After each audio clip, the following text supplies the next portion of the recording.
உலகம் பூராலேருந்து லெட்டரு பாஜக ஆபீஸுக்கு வந்து குமிஞ்சுக்கிட்டே இருக்கான். எங்களை உங்க கட்சியில சேர்த்துக்கங்க, எங்களை உங்க கட்சியில சேர்த்துக்கங்க. இருந்தா உங்க கட்சியில இருக்கணும், இல்லைன்னா செத்து போயிருவான் அப்படின்னு மிரட்டல்லாம் எழுதி ரத்தத்துலலாம் கையெழுத்து போட்டுட்டு இருக்காங்க எல்லாம்.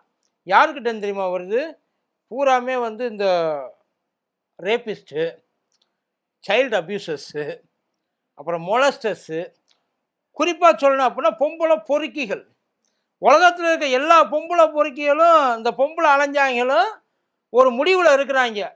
நாம் வாழ்ந்தா ஐயாவோட ஆட்சிக்கு கீழே வாழணும், இருந்தா ஐயாவோட கட்சிக்கு கீழே இருக்கணும், இந்தியாவில் இருக்கணும் முக்கியமாக, இல்லாட்டி எதையாச்சும் குடிச்சு செத்துடணும் அப்படின்ற ஒரு முடிவுக்கு வந்துட்டாங்க.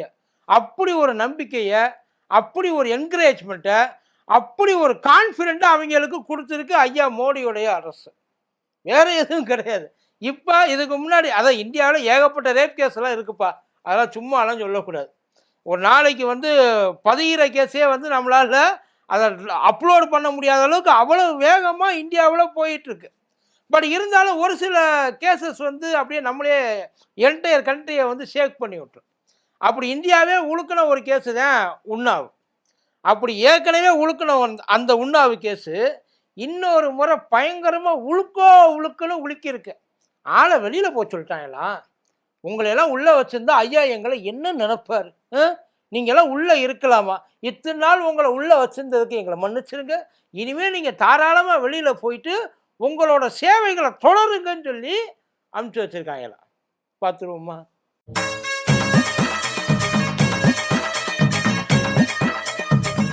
டயா பூஸ்டர் சுகரை கண்ட்ரோல் பண்ணும், உங்க ஆரோக்கியத்தை மீட்டு தரும். சர்க்கரையை கட்டுப்படுத்துறதுக்கான எளிமையான வழிமுறை, இயற்கையான வழிமுறை. அனைத்து மருந்து கடைகளிலும் கிடைக்கும். மதியம் வணக்கம். இது மதியம் தர்பார் கோபி.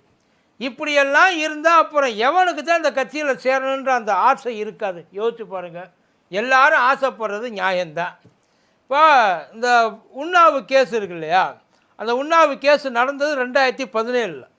2017 இந்த குல்தீப் சிங் செங்கார் அப்படின்னு சொல்லிட்டு ஒரு எம்எல்ஏ, பாசகவோட எம்எல்ஏ, அவர்கிட்ட வேலை கேட்கறதுக்காக வந்து ஒரு அம்மா ஒரு குழந்தைய கூட்டிகிட்டு போயிருக்கு. 17 வயசு அந்த பாப்பாவுக்கு. உள்ளே கூட்டிகிட்டு போயிட்டு அவன் எதுக்கு போகிறான்னு சொல்லிட்டு இந்த பொண்ணுக்கு தெரியாது. ஆனால் எதுக்கு அந்த பொண்ணை கூட்டிகிட்டு வந்திருக்காங்கன்ட்டு அந்த எம்எல்ஏக்கு நல்லாவே தெரியும். அந்த எம்எல்ஏ அந்த பொண்ணை கெடுத்துட்டான். 17 வயசு பொண்ணு, மைனர் பொண்ணு, அந்த பொண்ணை கெடுத்துட்டான். அந்த பொண்ணு அழுதுகிட்டே வீட்டுக்கு போயிடுச்சு. வீட்டுக்கு போனதுக்கப்புறம் ஒரு 3 பேர், அந்த எம்எல்ஏவோட சொந்தக்காரங்க இருக்காங்க இல்லையா, தம்பி, அதுக்கப்புறம் இன்னும் 2 பேர், அவங்க அந்த பொண்ணை தூக்கிட்டு போயிட்டு கிட்டத்தட்ட 10 நாள் அந்த பொண்ணுக்கு போதை மருந்து கொடுத்து கும்பலாக விளாண்டுருக்காங்கன்னு வச்சுங்களேன். 10 நாள் வச்சுருந்து விளாண்டுருக்கானுங்க. இதை அவங்க அப்பா ஊர் பூரா பொண்ணை காணுன்னு தேடி இருக்காரு, ஆனால் எங்கே போச்சுன்றது தெரியல. அதுக்கப்புறம் 10 நாள் அவங்க கொண்டாந்து வீட்டில் போட்டிருக்காங்க. 10 நாள் கழிச்சு அவங்களுக்கு புளிச்சு போனதுக்கப்புறம் கொண்டு வந்து வீட்டில் அப்படியே அந்த துணியை, அந்த கிழிஞ்ச துணியை தூக்கி போடுவாங்க, அந்த மாதிரி தூக்கி போட்டாங்க. அந்த பொண்ணும் அந்த பொண்ணோட அப்பாவும் போலீஸ் ஸ்டேஷனில் போய்ட்டு கம்ப்ளைண்ட் பண்ணுறாங்க. அந்த எம்எல்ஏ மேலே கம்ப்ளைண்ட் பண்ணல, இந்த 3 பேர் இருக்காங்களா, அந்த 3 பேர் மேலே கம்ப்ளைண்ட் பண்ணுறாங்க. அந்த 3 பேர் மேலே கொடுத்த கம்ப்ளைண்ட்டையும் அந்த போலீஸ் ஸ்டேஷனில் வாங்கலை. அந்த பொண்ணு அதுக்கப்புறம் என்ன பண்ணியிருக்கு, கொஞ்ச நாள் கழிச்சு அந்த பொண்ணு அங்கே உத்தரப்பிரதேசத்தில் டெல்லிக்கு போயிடுச்சு. போனதுக்கப்புறம் திரும்ப ஒரு மாதம் கழித்து வந்து இந்த எம்எல்ஏ மேலே கேஸை கொடுத்துருக்கு. அந்த எம்எல்ஏ மேலே கேஸை கொடுத்ததுக்கு போலீஸு கேஸை எடுக்க மாட்டேன்ட்டாங்க. இந்த கேஸில் இந்த பேரை நாங்கள் உள்ளே சேர்க்க மாட்டோம், இது தப்பு. அவர் ஒரு எம்எல்ஏ, அவர் மேலே நீ எப்படி கேஸ் கொடுக்கலான்ற மாதிரி எவ்வளவோ போட்டு டார்ச்சர் பண்ணியிருக்காங்க.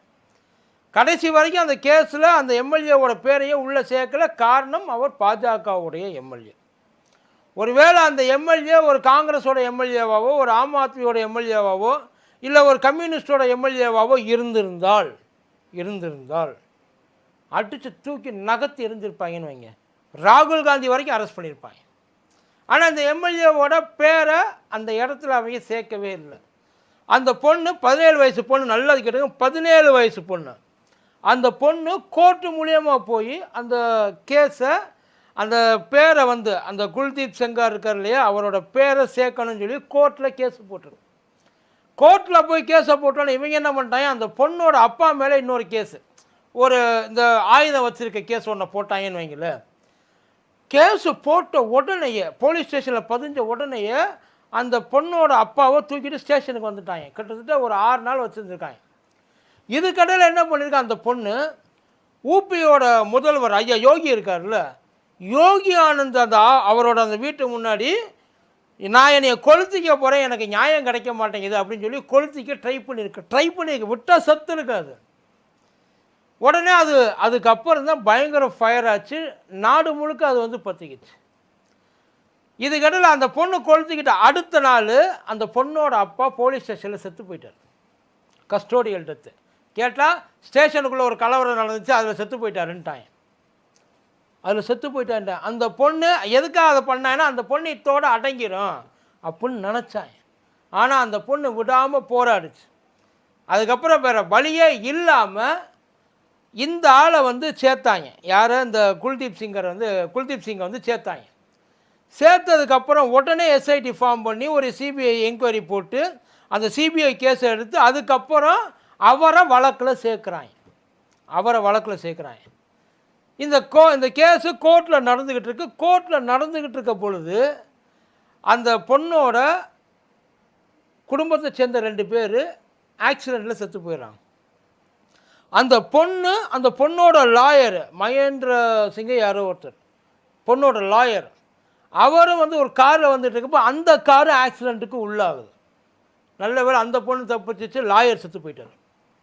இது எல்லாத்துக்கும் காரணம் உள்ளே உட்கார்ந்துருக்கார் இல்லைங்களா, அதாவது இந்த கேஸில் வந்து அரெஸ்ட் ஆகியிருக்கார் இல்லைங்களா, அந்த ஃபார்மர் எம்எல்ஏ, பாஜகவோட எம்எல்ஏ, இவன் தான் காரணம்னு சொல்லி சிபிஐ ரிப்போர்ட்டும் கொடுக்குது. நல்லா கேட்டது, சிபிஐ ரிப்போர்ட்டு கொடுக்குது.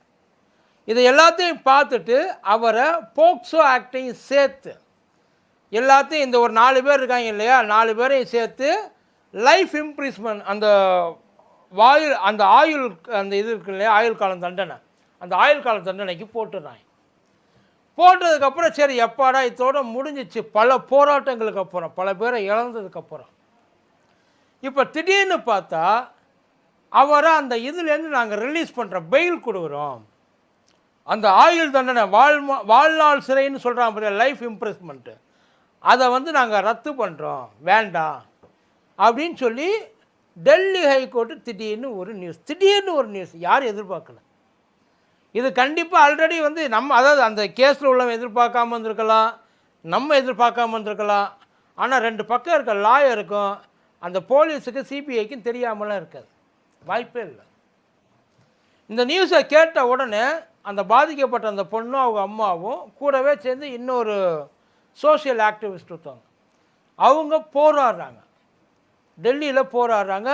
அங்கே இந்தியா கேட்டுக்கு முன்னாடி தர்னால போராடுறாங்க. இந்த மாதிரி அவங்களுக்கு கொடுத்தது தப்பு சார். சர்வைவர் நல்லா கேட்டாங்க. இவர் வந்து ஏதோ ஒரு சந்தேகத்தின் பேரில் வந்து இவர் தூக்கி உள்ளெல்லாம் போடல, ஊர்ஜிதமாச்சு, கன்விக்டடு. அது போக்சோ கேஸ். எப்படி தெரியுமா வெளியில் விட்டுருக்காங்க இந்த கேஸில்? அதாவது சாதாரணமான ஒரு போக்சோ கேஸில் யாராச்சும் ஒரு சாதாரண மனுஷன் ஈடுபட்டால் அவனுக்கு மினிமம் 7 வருஷம், மேக்சிமம் ஆயுள் முழுக்க அவன் ஜெயிலே கடந்து சாகிற அளவு கொடுக்கலாம். பட் அதுவே ஒரு ரெஸ்பான்சிபிள் போஸ்ட்டில் இருக்கிற ஒருத்தன், அதாவது ஒரு அரசாங்க பவரில் இருக்கிற ஒருத்தன் யாராச்சும் ஒருத்தன் பண்ணா அப்படின்னா அவனுக்கு ட்ரிபிள் த இது வந்து பண்ணணும் அப்படின்றது ரூல்.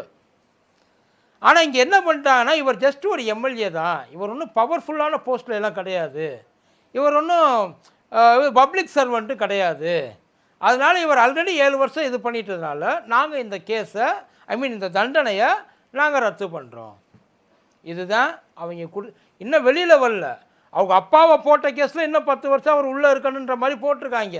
ஆனால் இந்த கேஸுக்கு பெயிலில் வெளியில் எடுத்து கொண்டாந்து விட்டுட்டாங்க.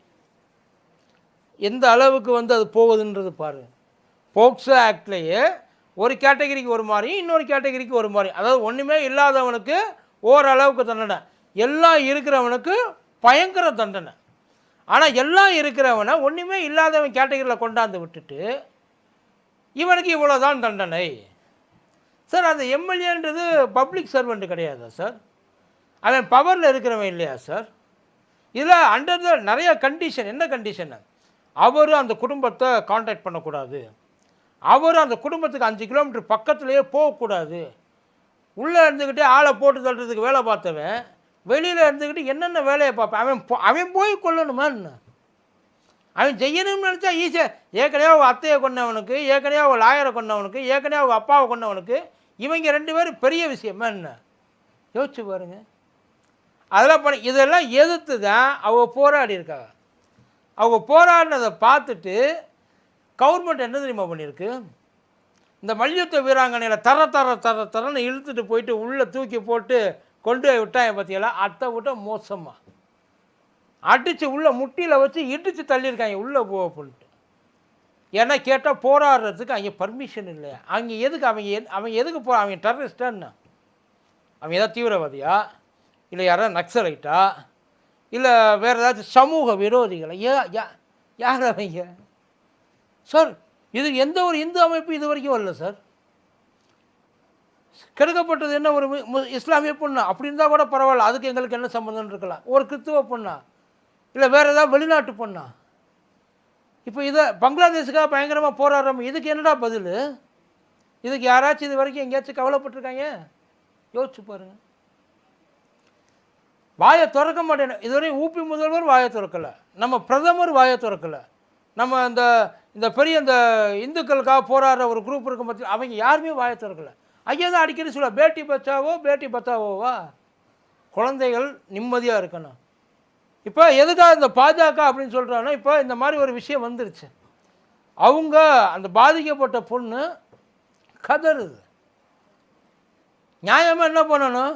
இப்படி ஒரு தீர்ப்பு, இவன் என் கட்சியில் இருக்கான், இவனை நீ கட்சியில் சேர்க்கல அடுத்த பிரச்சனை. இவன் ஒரு குற்றவாளி, கட்சி இல்லாமல். ஒருவேளை இது எந்த கட்சியாக இருந்தாலும் சொல்ல, இது பாஜகன்றதுனால சொல்லலை, பாஜக இருக்கிறதுனால சொல்கிறேன். இவனை மேல்முறையீடு பண்ணி இந்த கேஸில் இவன் வெளியிலே வர முடியாது, கடைசி வரைக்கும் இவன் ஜெயிலில் தான் இருக்கணும். அதுக்கு முழு இதையும் பொறுப்பையும் நாங்கள் எடுத்துக்கிறோம். கண்டிப்பாக இவனை இந்த கேஸில் வெளியே விட்டது தப்பு. ஏதாச்சும் ஒன்று பண்ண வாயை திறக்க மாட்டேன்றாங்க சார்.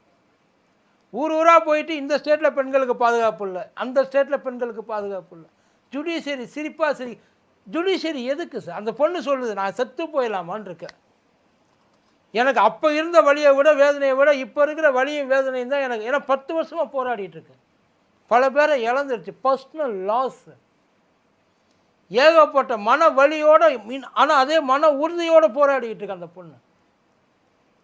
யாருமே துணைக்கு இல்லை. இப்போ அந்த பொண்ணுக்கு துணைக்கு ஏகப்பட்ட பேர் வருவாங்க, ஆனால் நிற்க வேண்டியது யார்? பொறுப்பாக வேண்டியது யார்? அதை யாருமே எதுவுமே பண்ணலையே. 1-2 இழப்புனா பரவாயில்ல, ஒரே இழப்பா எல்லா. அப்போ அவன் ஜாலியாக வெளில வந்து உட்கார்ந்தான்னா, அப்போ இது மூலயமா நம்ம கோர்ட்டு சொல்ல வர்ற விஷயம் என்ன? நீ என்ன வேணாலும் பண்ணலாம், எவ்வளோ கொடூரமான இது வேணாலும் நீங்கள் பண்ணலாம், எவ்வளோ கேவலமான செயல் வேணாலும் பண்ணலாம், ஆனால் அதுக்கெல்லாம் பர்மனெண்ட்டாக எங்களால் எந்த ஒரு இதுவும் பண்ண முடியாது.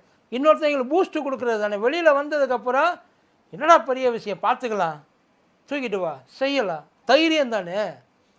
யாருக்கு தைரியத்தை கொடுக்கணும்? பாதிக்கப்பட்டவங்களுக்கு கொடுக்கணுமா, பாதிப்பை ஏற்படுத்துறவங்களுக்கு கொடுக்கணுமா? கோர்ட்டில் உண்மையில் எந்த நினப்பில் நீதிபதிகள் கொடுக்குறாங்கன்றது தெரியல. எம்எல்ஏன்றது பப்ளிக் சர்வெண்ட் இல்லைன்னு எப்போ அவர் சொன்னாப்புலையோ அப்போவே அது தெரிஞ்சு போச்சு. இதெல்லாம் என்ன பார்த்துக்கிட்டு வேடிக்கை தானே பார்த்துக்கிட்டு இருக்க முடியும்? வேறு என்ன பண்ண முடியும் நம்மளால்? இதை செய்ய வேண்டிய, அதை எதை கண்ட்ரோல் பண்ண வேண்டிய, காப்பாற்ற வேண்டியவங்களே அதே வேலையை செஞ்சாங்கன்னா அப்புறம் வேறு எங்கே போயிட்டு நம்ம பண்ண முடியும்? கடைசி ஒரே ஒரு இடமா இருக்கக்கூடியது கோர்ட்டு மட்டும்தான். ஆனால் அந்த கோர்ட்டு இப்படி ஒரு தீர்ப்பை கொடுத்து நம்ம எல்லாம் நெஞ்சில் தீய வைக்கணும்னு நினச்சி கூட பார்க்கல. பார்ப்போம், இன்னும் நிறைய பார்க்க வேண்டியதெல்லாம் இருக்குது. இன்னும் எவ்வளோ பேர் வெளியில் வர போகிறாங்கன்னு தெரியல. பில்கிஸ் பானுவை நம்ம கோர்ட்டை சொல்கிறோம், வெளியில் வந்ததை மாலை போட்டு ஸ்வீட்டு கொடுத்து விழா எடுத்து பெருமையாக கொண்டாடின ஊர் தானே இது. அப்படித்தான் இருக்குது. நன்றி.